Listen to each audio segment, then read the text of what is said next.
Hello friends, welcome back to my channel moms kitchen with Ruby. আজকে আমি চলে এসেছি দারুণ স্বাদের এঁচোড়ের একটা রেসিপি নিয়ে। এঁচোড়ের রেসিপি অনেকে অনেক রকমভাবে তৈরি করে থাকেন, তবে আজকে আমি যেভাবে এঁচোড়ের রেসিপিটা করে দেখিয়েছি এইভাবে করলে বাড়ির সবাই কিন্তু আঙুল চেটে খাবে। তাই চলুন আর সময় নষ্ট না করে ঝটপট দেখে নেওয়া যাক আজকের রেসিপিটি।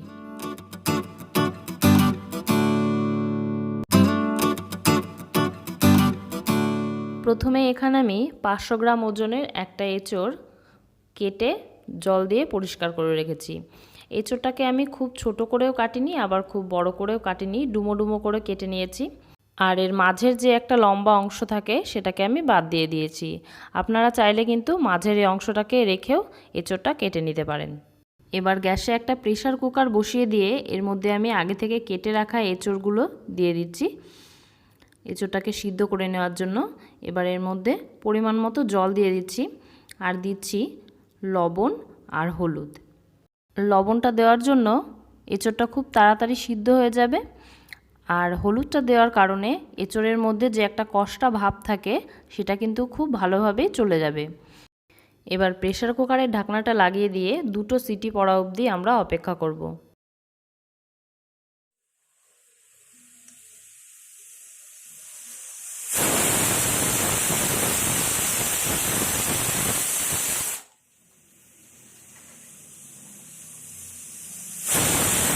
কুকারে 2টো সিটি পড়ে গেছে, কিন্তু আমি এখনই কুকারের ঢাকনাটা খুলছি না। আমি গ্যাসের ফ্লেমটাকে অফ করে 15 থেকে 20 মিনিট অপেক্ষা করব। 15 মিনিট পর আমি কুকারের ঢাকনাটা খুলে নিচ্ছি আর আমি দেখিয়ে দিচ্ছি এঁচোড়টা কেমন সিদ্ধ হয়েছে। দেখতেই পাচ্ছেন এঁচোড়টা কিন্তু গলেও যায়নি, আবার কাঁচাও থেকে যায়নি। এই রকম করে এঁচোড়টাকে সিদ্ধ করে নিতে হবে। এবার একটা স্টেইনার নিয়ে নিচ্ছি, এর মধ্যে আমি এঁচোড়টাকে ঢেলে দিচ্ছি জলটা ছেঁকে নেওয়ার জন্য। অন্যদিকে ওভেনে একটা কড়াই খুব ভালো করে গরম করে নিয়ে এতে আমি পর্যাপ্ত পরিমাণে সর্ষের তেল দিয়ে দিচ্ছি। রান্নাটা আমি সর্ষের তেলেই করছি, তবে আপনারা চাইলে কিন্তু সাদা তেলেও করতে পারেন। আর তেলটা আপনারা যে যেমন খান সেরকম অনুসারে দেবেন। এবার তেলটা ভালো করে গরম করে নিয়ে এর মধ্যে আমি আগে থেকে কেটে রাখা আলুটা এর মধ্যে দিয়ে দিচ্ছি। এখানে আমি মাঝারি সাইজের একটা আলুকে এইরকম ডুমো ডুমো করে কেটে নিয়েছি। আলুটাকে হালকা লাল করে আমি ভেজে তুলে নিচ্ছি। এবার আলু ভাজার তেলের মধ্যেই আমি জল ঝরিয়ে রাখা এঁচোড়ের টুকরোগুলো একে একে দিয়ে দিচ্ছি। এটাকেও আমি হালকা লাল করে ভেজে নেব। আপনারা চাইলে কিন্তু কুকারে এঁচোড় আর আলু দুটোকেই সিদ্ধ করে নিতে পারেন, আর মশলা কষিয়ে এঁচোড় আর আলু দুটোকে না ভেজে ওই মশলার মধ্যে দিয়ে দিতে পারেন। তবে এঁচোড় আলু এইভাবে করে ভেজে রান্না করলে কিন্তু এর স্বাদই হয় আলাদা। দেখুন এঁচোড়গুলো আমার ভাজা হয়ে গেছে, এবার এগুলোকে কড়াই থেকে তুলে নিচ্ছি। এখন এঁচোড়েরই সময়, তাই রেসিপিটা ভালো লেগে থাকলে একদিন বাড়িতে তৈরি করে দেখুন, আশা করছি মন্দ লাগবে না। এবার ওই তেলের মধ্যে আমি ফোড়নের জন্য দিয়ে দিচ্ছি 1 চা চামচ গোটা জিরে, 2টো শুকনো লঙ্কা আর একটা তেজপাতা। ফোড়নটাকে আমি 30 সেকেন্ড মতো মিডিয়াম ফ্লেমে খুব ভালো করে ভেজে নেব। ফোড়নটা ভাজা হয়ে গেছে, এবার এর মধ্যে দিয়ে দিচ্ছি 2টো মিডিয়াম সাইজের কুচিয়ে রাখা পেঁয়াজ। পেঁয়াজটাকে বেশ কয়েকবার নেড়ে নিয়ে এর মধ্যে দিয়ে দিচ্ছি মিডিয়াম সাইজের একটা কুচিয়ে রাখা টমেটো। এবার পেঁয়াজ আর টমেটোটাকে মিডিয়াম ফ্লেমে আমি নরম করে ভেজে নেব। রান্নাটাতে আমি টমেটো কুচি ব্যবহার করলাম, আপনারা চাইলে টমেটো পিউরিও ব্যবহার করতে পারেন। দেখুন পেঁয়াজ টমেটো ভাজা হয়ে গেছে। এবার এর মধ্যে 2 টেবিল চামচ আদা রসুন বাটা অ্যাড করছি।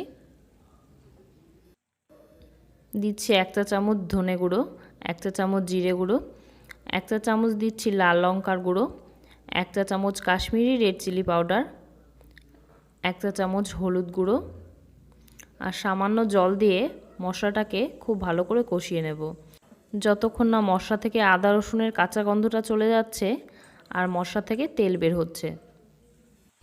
এই ধরনের রান্নায় মশলাটা যত ভালো কষানো হবে এর স্বাদও কিন্তু ততই ভালো হবে।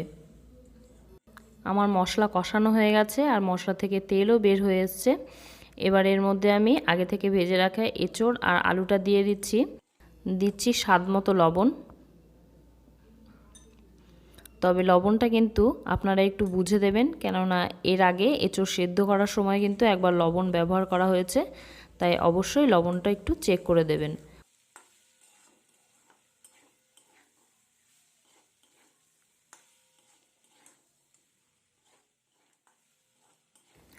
এঁচোড় আর আলুটা দেওয়ার পর আমি খুব ভালো করে এটাকে কষিয়ে নিয়েছি। এবার এর মধ্যে 3 কাপ গরম জল অ্যাড করছি। জলটা যতক্ষণ না ফুটে উঠছে ততক্ষণ অপেক্ষা করব।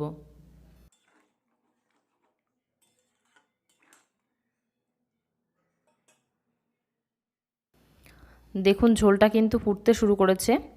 এবার মিডিয়াম ফ্লেমে এটাকে 7 থেকে 8 মিনিট রান্না করে নেব।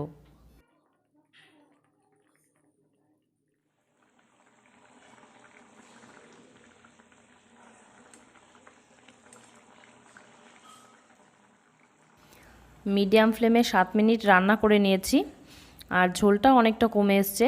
এবার গ্যাসের ফ্লেমটাকে লো করে দেব আর যখন তেলটা এরকম ভাসা ভাসা হয়ে আসবে তখন এর উপরে গরম মশলা আর সামান্য ঘি ছড়িয়ে নামিয়ে নেব। রেসিপিটা ভালো লাগলে অবশ্যই একটি লাইক আর কমেন্ট করবেন। পরিবার আত্মীয় স্বজনদের সাথে শেয়ার করতে কিন্তু একদম ভুলবেন না। আর আপনি যদি আমার চ্যানেলের নতুন বন্ধু হয়ে থাকেন তাহলে অবশ্যই করে আমার চ্যানেলটি সাবস্ক্রাইব করে চ্যানেলের পাশে থাকবেন।